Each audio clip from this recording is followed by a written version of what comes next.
Jóvenes, muy buenas tardes, bienvenidos a la segunda semana, a la segunda clase del curso de Historia Universal. Soy el profesor Ronaldo Cotera. Vamos a seguir hablando acerca de las etapas de la Revolución Francesa. Entonces, la clase pasada habíamos visto lo que vendría a ser el antiguo régimen y también lo que vimos ya lo que vendría a ser la Revolución Francesa, como sí, que fue un movimiento político, social, económico, que se va a dar a fines del siglo XVIII, ¿no?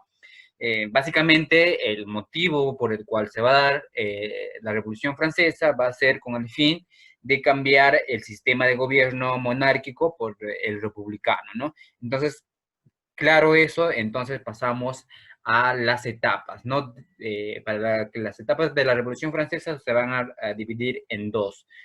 La etapa monárquica y la etapa republicana, ¿no? Y vamos a continuar lo que respecta al día de hoy. Dentro de la etapa monárquica de la Revolución vamos a encontrar como punto número uno a los estados generales. Los estados generales fueron creados en 1302 por Felipe V en Francia en respuesta al Papa Bonifacio VIII. Era una asamblea que se reunía en momentos de crisis donde los representantes de los tres estados o estamentos de la sociedad francesa básicamente lo que hacían era transmitir sus necesidades o escuchar las de la corona, ¿no? Entonces, esa va a ser principalmente lo que vendría a ser los estados generales. Ahí vemos en imágenes, se van a reunir en una sala donde van a poder escuchar tanto las necesidades de los estados como las de la corona francesa. Entonces, eso es lo que podremos mencionar sobre los estados generales. La última reunión de los estados generales fue convocada por Luis XVI en 1789. Los estados generales en 1789 se van a dar a lugar, vamos a dar a conocer que el rey Luis XVI convocó a los estados generales en Versalles el 5 de mayo de 1789, ¿no?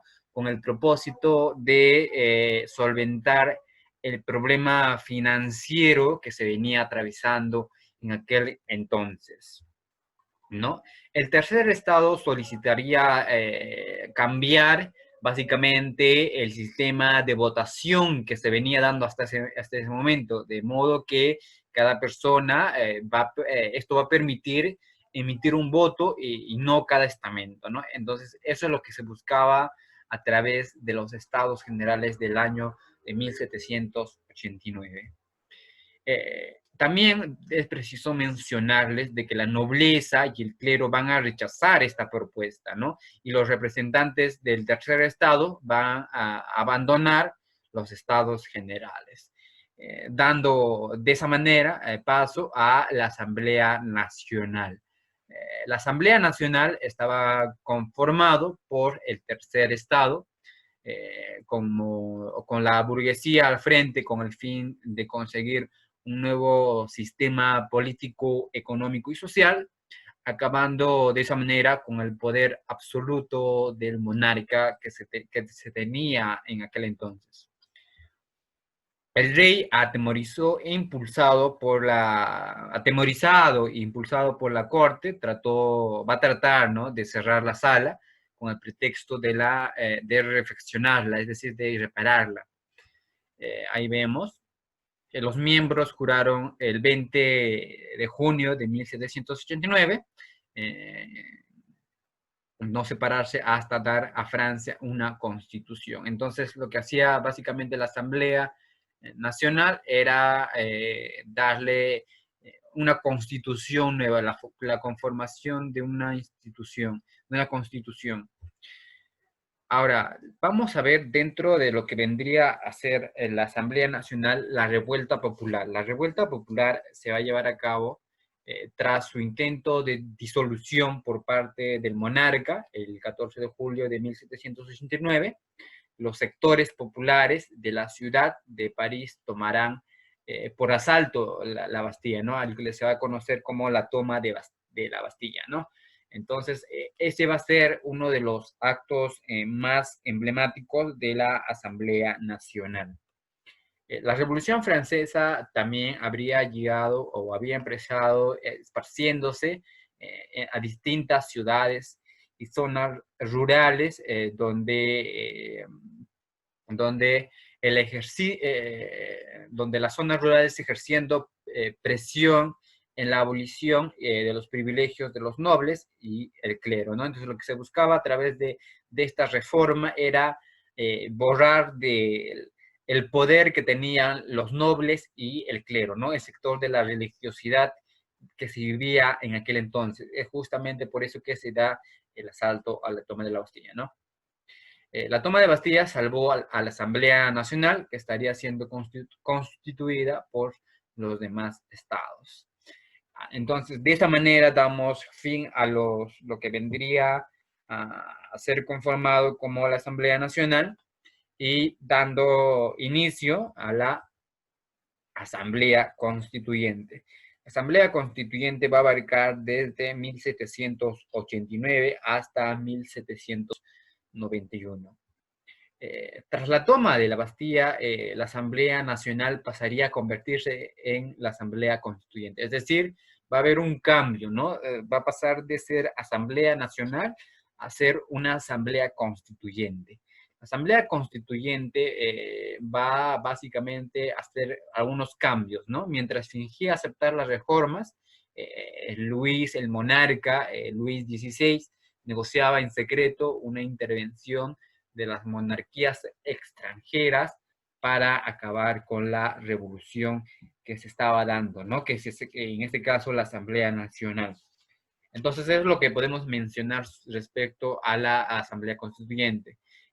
Y se da un hecho importante en junio de 1791 que va a protagonizar un fallido intento de fuga, ¿no? Es decir, de que el monarca, Luis XVI, va a intentar escaparse, va a intentar fugarse, ¿no? Pero no lo va a conseguir. Este fallido intento desató un sentimiento antimonárquico en la población, es decir, van a ver que esta persona pues, era una persona que no asumía sus responsabilidades, entonces enardeció a la población, lo cual va a llevar a una revuelta también, ¿no? El arresto de la familia real en Berenes, ¿no? El 21 de junio de 1791. Entonces, vamos a hablar ahora de la labor de la Asamblea Constituyente. ¿Cuál era la labor de la Asamblea Constituyente? ¿No? Primero que nada, abolir los privilegios feudales y la sociedad estamental.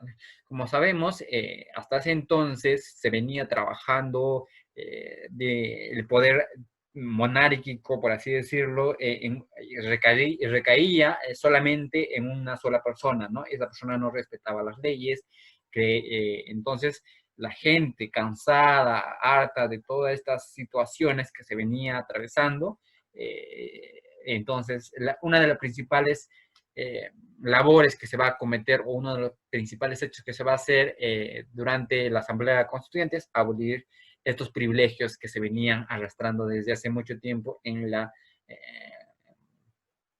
República de Francia. Una vez declarados los derechos del hombre y del ciudadano, la soberanía nacional, la libertad e igualdad de los hombres. Es decir, recordaremos de que antes, en el periodo de la Ilustración, ya empezaban a surgir los movimientos de pensamiento, ¿no? Las corrientes filosóficas de Voltaire, de Rousseau, de Montesquieu, quienes opinaban y decían de que el ser humano es un ser de que desde el momento en que nace es un ser libre, es un ser independiente, no debe estar sometido ante nadie ni ante nada. Es por eso que también la Asamblea Constituyente va a declarar los derechos del hombre y del ciudadano, la soberanía nacional y también de la libertad y de la igualdad que se debería de tener respecto a los hombres. Ahí vemos la Declaración del Hombre Luego se va a redactar o va a redactar la Constitución Civil del Clero. Esto básicamente va a suponer la formación de que una iglesia nacional desgajada de la obediencia del Papa, ¿no? Entonces, de esa manera vemos que la Asamblea Constituyente tuvo una labor muy dable, muy admirable. Entonces, esas es las labores que la Asamblea Constituyente estuvo realizando durante ese periodo. Y finalmente va a promulgar la Constitución de 1791, ¿no? Ley fundamental que va a organizar la vida de Francia y en la que se va a contemplar la soberanía nacional, donde básicamente se va a dar la división de poderes y el sufragio censitario, ¿no? Como ya les venía mencionando, en el periodo de la Ilustración ya se venía dando lo que es los pensamientos de que los estados deberían ser separados, ¿no? No solamente debería recaer en una sola persona, sino que el estado debería estar dividido en tres poderes, ¿no? Básicamente nos estamos refiriendo a Montesquieu. Montesquieu nos habla del espíritu de las leyes, donde va a sentar las bases de la igualdad ante la ley, ¿no? Entonces, básicamente es muy interesante ver cómo los movimientos que surgieron mucho antes de la Revolución Francesa, exactamente en el periodo de la Ilustración, van a influir bastante a que todo esto se pueda a concretar. Y por último vamos a ver la Asamblea Legislativa. La Asamblea Legislativa va a tener un periodo desde 1791 a 1792, dando de esa manera fin a la etapa monárquica. La Asamblea Constituyente, en agosto, los reyes de Austria y Prusia lanzaron veladas amenazadas de intervención. A pesar de esto, la revolución continuaba, ¿no? Entonces, podemos ver que la monarquía constitucional no duraría más de un año, como les mencionaba, va a durar desde 1791 a 1792. Tras el descontento del sector popular por la escasez de productos básicos y necesarios que se requerían en aquel entonces, va a haber una marcha por parte de la población, ¿no? Esta marcha va a estar intencionada con el fin de erradicar las ideas revolucionarias por el resto de Europa. Austria y Prusia van a entrar en guerra con Francia el 20 de abril de 1792. Entonces, de esa manera nosotros ya estábamos poniéndole fin a lo que vendría a ser la Asamblea Legislativa. Dentro de la Asamblea Legislativa también vamos a ver lo que es la dominación de la Asamblea Legislativa. Vamos a encontrar a dos personajes principales.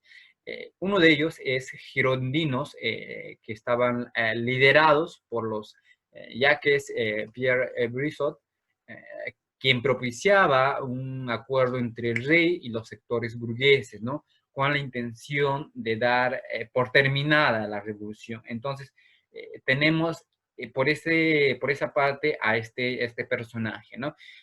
Otro personaje que también es importante resaltar es a Jacobinos. Jacobinos, al mando del Maximilien Robespierre, eran más radicales, ya que querían mejorar la situación de los sectores populares y proclamar de esa manera la república, ¿no? Entonces, eso es básicamente lo que lo que se va a trabajar en esta semana. Y entonces lo que hemos visto a lo largo de este tiempo es la etapa de la monarquía, que va a tener una duración desde 1789 hasta 1792.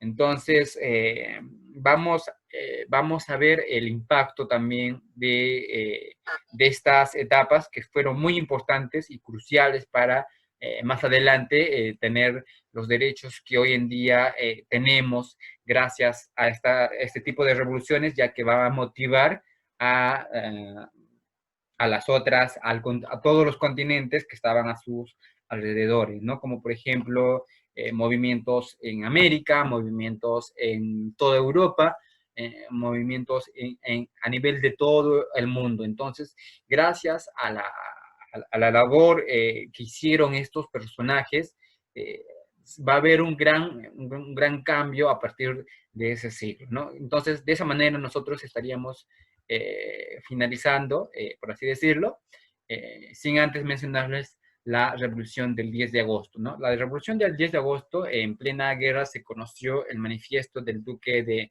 Brunswick, lo cual va a provocar manifestaciones contra el rey Luis XVI y contra Austria. Y finalmente, el 10 de agosto de 1792, una horda de ciudadanos van a asaltar el Palacio Real de Tullerías, residencia del rey, en la que se encontraron documentos que probaron su traición, ¿no? El rey buscó la protección de la Asamblea Legislativa, pero fue suspendido de sus funciones constitucionales y detenido junto con su familia.